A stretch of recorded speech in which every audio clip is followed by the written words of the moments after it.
This video is about Marcus Ray, Christopher James, and events planned on September the 11th. And this right here is Marcus Ray, and it says that there's a planned peaceful protest at the RCMP Training Depot in Regina, Saskatchewan, and every police station across Canada on September the 11th, and that apparently Marcus Ray has stepped down from the leadership role. He claims that other freedom activists and groups have chosen to crucify him on social media, and it's hurting the movement. A large group of protesters plan to converge on the RCMP Training Depot in Regina and every police station across Canada September the 11th to stage a peaceful stand against the World Economic Forum. On September 9th, a convoy from the east will meet in Manitoba and a convoy from the west in Alberta. Then on September the 11th, the two convoys will converge on the RCMP Training Depot in Regina, said Ray, whose real name is Marcus Anthony Ray Chilcott. So over the last several months, Ray has traveled across Canada meeting with leaders and supporters consisting of what he says are ex-military and former police officers. And on June the 11th, in an interview on Freedom Canada, Ray said violence isn't the answer. So the RCMP are aware of these planned protests, according to Robin Percival of the RCMP. Now, it says here that police on guard warned Canadians not to join Ray's movement and removed him from their membership. And Vets for Freedom also stated that they don't support Ray's September the 11th event and attacked them personally, and in a video stated that Ray's event raised concerns about a false flag event or threat to public safety. And they claim, police on guard here, they claim that, and this is as of April the 21st, 2022, that Marcus Ray claimed to be a member of Police on Guard. After speaking with Marcus, realized he signed up under his real name and not the alias he's been using, and removed his membership as he does not align with their mission statement. And it says, we, together with Vets for Freedom and Canada Marches, ask that all Canadians become engaged in a democratic manner so that we can restore our charter together and, above all, in a peaceful manner. So here's the thing that I find puzzling is that one group, or one sect of groups, we'll say, Vets for Freedom, Police on Guard, which I've called out before, are all for legislation and restoring what they would call Canadian sovereignty or democracy, whatever you want to call it. It's all an illusion, and the country's a registered corporation anyway.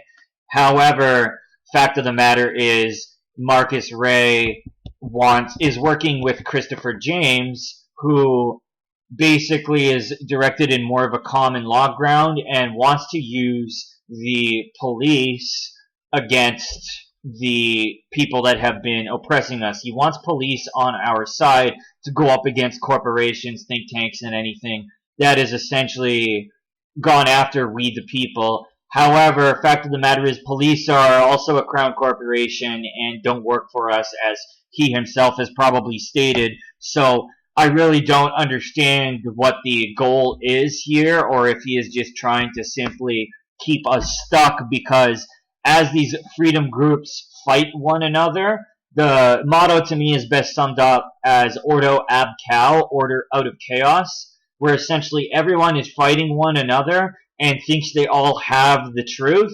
And I mean, anybody who complies with the, we'll say, health regulations, for lack of better words, because I'm on YouTube, that's also included in this whole mess, is that everyone thinks they have a sliver of they think they all have the truth, and they're all fighting for what's right, but in reality, they're all just living an illusion, fighting one another, and this is exactly what the enemy wants, to remain hidden and for us to turn on one another. This is Marcus Ray's LinkedIn. Using my roller coaster of experiences in business and the true story of my personal experiences, I aspire to help others live up to their full potential and avoid the pitfalls I've endured. And we can see that he is an international award-winning public speaker and a best-selling author. And as well, he is a furniture designer and builder and a public speaker. So through the website suggested through this LinkedIn, we see Just Say It Canada, which is under construction, I guess. And then we have Marcus Ray's website, and it says that he was born in England and immigrated to Canada at 3. started to play guitar, and eventually at about 28 years old became involved in entertainment, and even for a short time was an RCMP officer.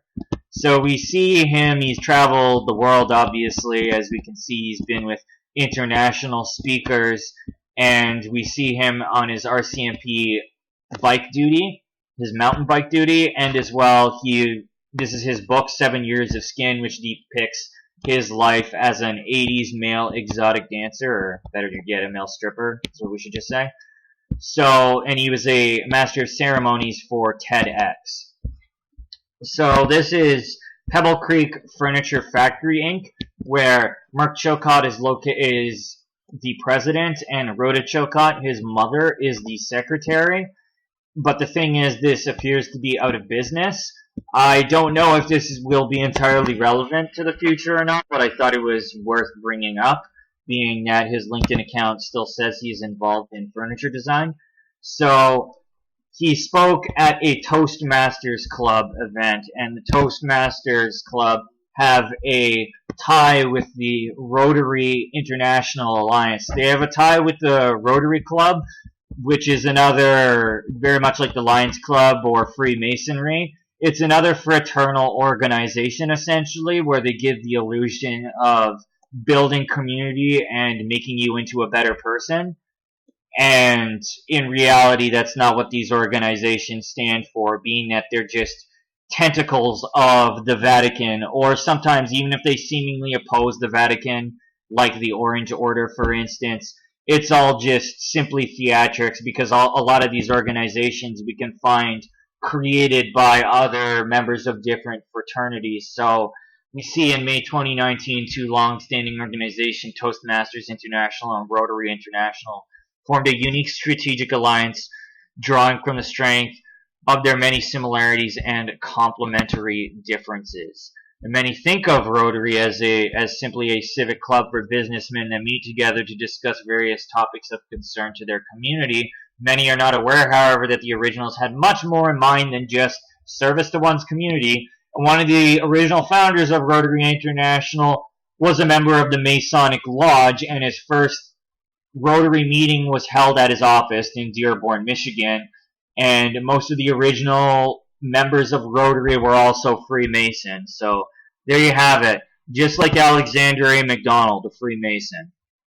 So Marcus Ray Talks, that's his website, and he leaves contact information for somebody named Allison Koch. And Allison, now this is pretty interesting here, what I ended up finding through Facebook. We see her definitely quite cozy with him. And then we see that she's attended something called Zajac Nights, which I will get to, but first a little bit about her background is that she owns Man Up Grooming, which is supposedly the only space in North Shore dedicated to men's haircuts, and they follow all of the health protocols, we will say. And as well, she appears to like the book 7 Years of Skin that Marcus Ray has written, and her background is being a business owner, being self-employed through Man Up Grooming, as well as an investment advisor, where she would deal with investment planning, retirement planning, insurance planning, estate, that sort of a thing. The director of operations for a bar and restaurant group, as well as management consulting. And she was the controller at the Cactus Club Cafe, which I have yet to look into a little bit further.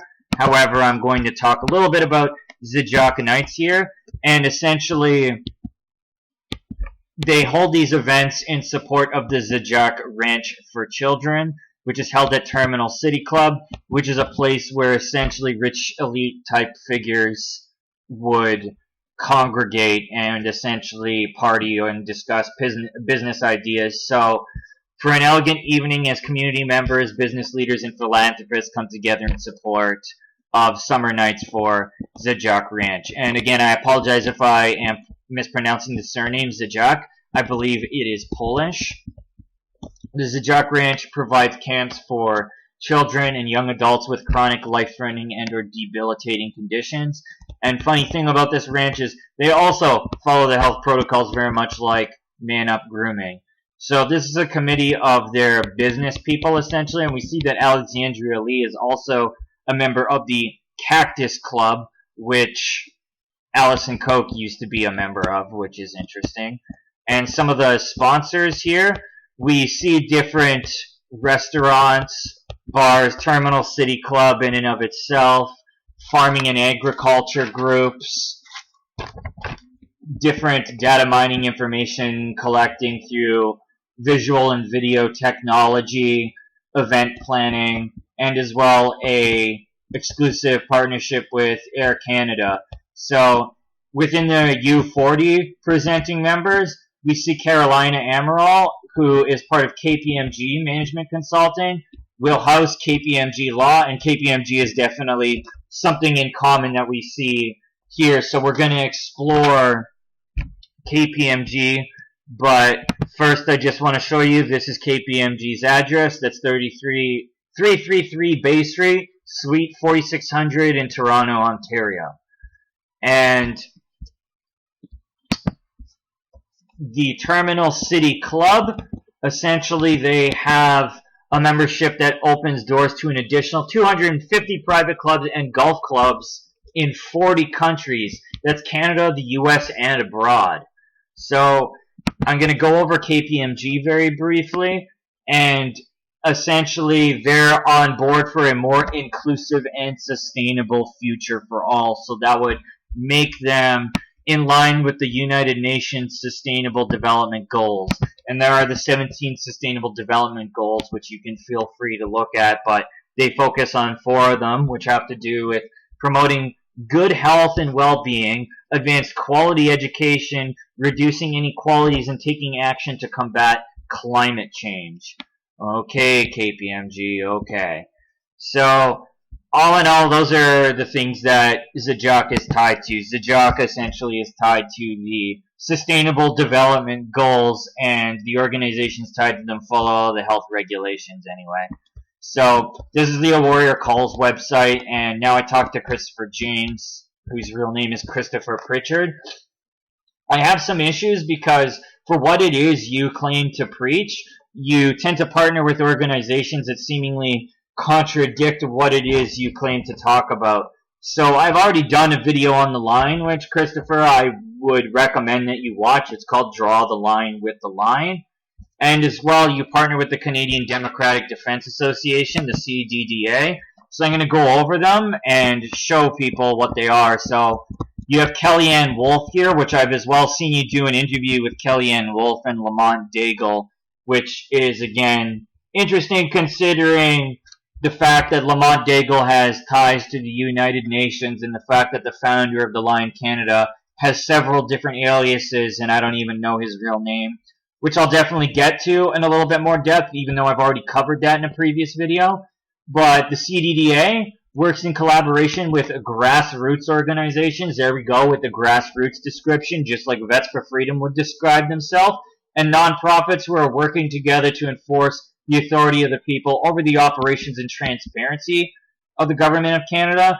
And the CDDA has become a recognized NGO or independent civil society with the ability to create new ministries of government to apparently aid in the only real solution there is, as they put it, to clean out and reconstruct Parliament to align with an ever-evolving population where the people are the power and the politicians return to public service. Well, you can't really put politicians to service for a corporation because Canada is a corporation, so they would only be serving the corporation in and of itself, not we the people. So the only way is if those politicians actually don't work for the corporation we call Canada, which is actually registered in Washington, D.C., or you develop a life where you are not reliant on these goods and services, such as through farming, agriculture, and learning to forage and developing skills where you have no need for these goods and services that are